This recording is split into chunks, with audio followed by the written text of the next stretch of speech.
Hello and welcome back to BPS. And where are we, Tom? We are inside. We are inside. We used to be called Tales on the Riverbank, but sadly due to the inclement weather and snow, we are now called Tales by the Cart. I think we'll agree that is a snappier name, don't you agree? It's a snappier and, more importantly for everyone, warmer name. Warmer. And there's just the three of us. There's Tom, there's me, and there's the ARRI Alexa Mini LF. Isn't that right, Tom? It is indeed. Good. Tom's a bit nervous because I like to call this section Mastermind, and Tom's specialist subject is the ARRI Alexa Mini LF. Isn't that right, Tom? No pressure at all, no pressure. None whatsoever. Shortly looking for new employment. But anyway, let's go from front to back. LPL mount, Tom. Yes, to put it simply, larger sensor, larger mount. We like simple explanations here at BPS. That's good. It's a larger sensor, larger mount, and I think this helps design lenses closer to the sensor, having that bigger aperture. Yes, and that's something we can discuss in the lens video that we're going to do. Yes. But making the mount larger allows us to move that flange depth shorter, which gets the rear element closer to the sensor. So great big lovely mount. Now they haven't forgotten their PL users because there is a PL adapter. Yeah, very simply it just clips in and then you're allowed to use all your PL mount lenses. Fantastic. And we've got a dual gain sensor, okay, which I think, to explain in a very untechnical way to people at home, it takes the highlights and the lowlights and squashes them together in a mashup. Would that be correct? Yeah, it just makes us a lovely, pretty image in simple terms. It's like Mastermind this. We're learning as we go along together. And of course, that big sensor means you can window it, you can stretch it, you can do anamorphic, you've got many different modes. We won't go into all of them now. And I believe you've just brought out a Super 35 mode. Yes, and going to talking about that PL glass, it just means that we can use PL glass in modes that are supported for it. Excellent. Lots of functionality. Whatever your project, whatever your glass, this camera can do it. Adaptability. Adaptability. He's loosed, ladies and gentlemen, the A word very early on. Adaptability has been let out of the gate. Shoots ARRI RAW. Yes. Yeah. Shoots all manner of flavors of ProRes. Yes. I think there's a lot of discussion nowadays about, you know, all the different flavors of RAW. Let us not forget, most of what we've seen on telly or in cinema is ProRes 4444 or ProRes HQ. It's an widely accepted codec. It's very good. It's old as the hills, but it's accepted everywhere, and it looks beautiful in this camera. Yeah. So you've obviously got those two options, ARRI RAW and ProRes. For your larger productions, you can go through that ARRI RAW workflow, but obviously there's going to be more back-end work in it. Whereas that ProRes workflow links in with our log C in camera, and that can really speed up if you've got a quick turnaround, say for a music video, for example.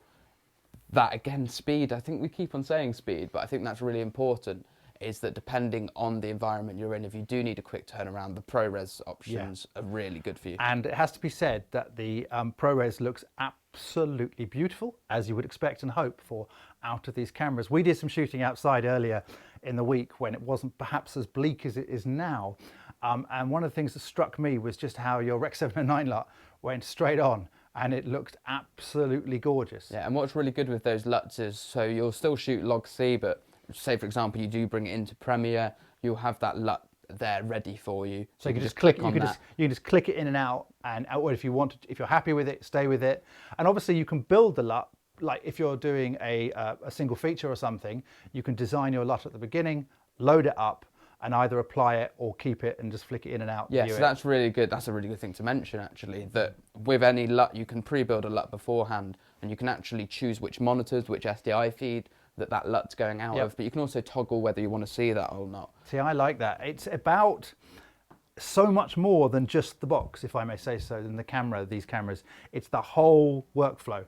Yeah, from the beginning to the end. I just want to talk about the bits that you've got on here. And the first thing I want to talk about is this lovely camera cage that I believe comes in the Pro kit. Would that be right? So it's the ready to shoot set. Ready to shoot set, that's right. Let's spin it around this way so we can have a proper look without my fingers in the way. The one thing that sort of jumps out to me is you've got this lovely mini 15mm sort of section on top that can just run on top with the top handle. Yeah, so that's the same Map 2 plate from the Alexa mini cage. Yep. And as you've said, 15mm supports that allow us to connect our EVF bracket, but also we could support the battery plate at the back with that as well. On this spine here, which is you could have or not have, depending on what you want. Could have that spine, or you could also run that. You can see on the bottom of the battery plate, we've got 15mm support, so there's the option of having both. You could swap it round if you wanted to. And I saw you fumbling in the cold earlier, and I couldn't help but notice that it's a 3mm tool all the way around. Yeah, and that, again, going back to something that we've mentioned quite a lot, is to really help us with that speed on set. The fact that you only need that one 3mm tool means that this whole cage that you see in front of you, it's just that one tool to build it. Yeah, which is very useful. And let's face it, in the cold, when you're being shouted at, Tom, you're going to lose tools. So the less you have, the better. So we've got this top plate, we've got this cage, brilliant EVF mount here that's totally adaptable. I can change it any direction I wish, whether I'm shooting from above or whatever. And I just have to mention this EVF, if I may, because to me, an EVF almost undersells it. Okay, it needs to be on the camera. It is all about, it's an extension of the body. It's the camera control on it and all the buttons. Would that be correct? Yes, so this is our new EVF, the MVF2. Yeah. And as Jim's put perfectly, it just allows us to have full camera control as well. Can I have that in writing? Yeah, no problem. Is that the first time in our travels together that I put anything perfectly? Not at all. What I like about it is obviously I've got my start, stop, and I can go in, and I've got my function buttons here, and I've got a little rotating bezel here and here to adjust my parameters. Yeah, and I think it's a word that we're going to use a lot in this video, adaptability. Again, it's really designed so that you can use it in an ergonomic fashion that suits you. Yeah. You can adjust those user buttons to your own preferences on the viewfinder, but you've also got 6 on the side of the body as well. And it's an EVF, but you've also got a screen here as well. Yeah, so you've got a screen, and that can come up with our monitor display, or it can act as an additional screen on top of the viewfinder.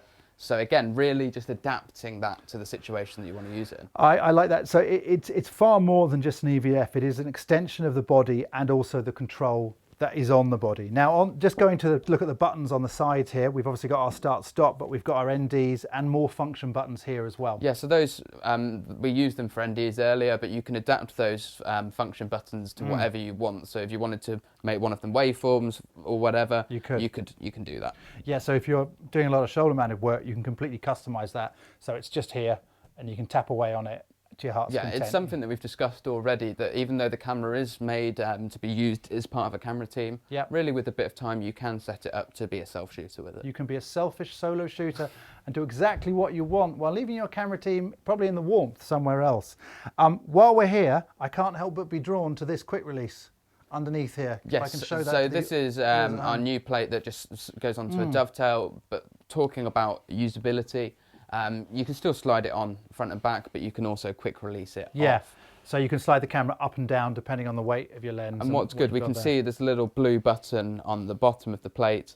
So as we can see here, this little blue button, that allows us to slide the plate forward and back. So when you're on your shoulder, you can really get it in the perfect position so you can be comfortable. It is about being comfortable, because if you're comfortable, you can shoot longer. And you're probably likely to frame it better because you're not in pain. But anyway, moving on. So that's the top plate. I also like what you've done here on this side, where you've got a very clever little extension side plate. Yes, so with the MSB2, this is a new bracket for both the Mini and Mini LF cages. And it's, in sort of simple terms, it's got an RMB3, which is our mounting bracket built into it. And if you don't know that bracket, that's what we've got attached with the wireless video. Yeah, I mean, what's really lovely here is you've created a beautiful clean build where you've got your wireless solution here and your motors all on one rod, and you haven't had to add any more weight back here to do it. It's just on there all the way along. I think what was good, we were chatting over a tea while we were getting cold outside. And what's really good is that if you can create a clean build, then if something does go wrong with a cable, etc., it's a lot easier to identify the issue and, again, fix it quickly. Fix it quickly. And speaking of clean, you've got a brand new EVF cable, haven't you, here? Yes, so this is just the coaxial cable. And what's good, we've actually moved this cable onto the left-hand side, the operator side of the body. So one, it allows us to plug it in a lot easier, but also it's just a lot less in the way. Yeah. And it's simple, and it's, you know, it's not, like you say, tucked away like that. It's not going to get in your way at all, and you've still got full, you know, manoeuvrability of the EVF. Yeah, and there's multiple lengths of this cable. So if you did have the viewfinder on an extension bracket, there are longer cables for it. Fantastic. I think that is a very clear and concise opening shot about this wonderful camera, and I do appreciate it. Are you feeling better? I'm honestly both happier and warmer. Happier and warmer. I hope you are too. And I hope that's been a nice little glimpse into this camera and its ecosystem. There's more to come, so stay tuned.